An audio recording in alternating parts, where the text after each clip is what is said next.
Can you believe that torque without power is almost useless? Let's understand why. Have you ever wondered which is more important for your vehicle?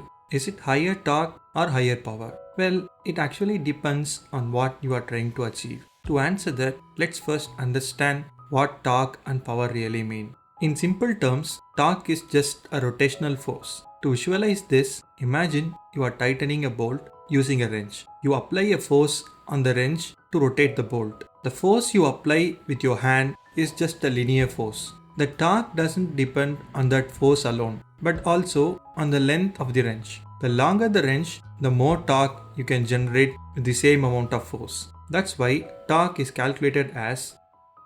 Now let's relate this to an automobile. The engine generates the torque needed to rotate the wheels. The heavier the vehicle or the greater the load it is carrying, the more torque is required to get it moving.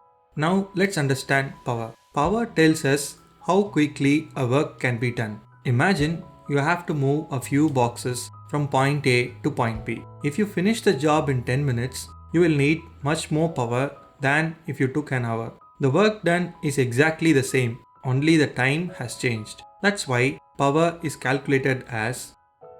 Inside an automobile, that work is how fast your engine can apply its twisting force. Simply, the torque produced by the engine multiplied by its rotational speed. So, power isn't just about torque or just about speed. It depends on both. That's why, in general, more powerful vehicles have the potential to travel faster.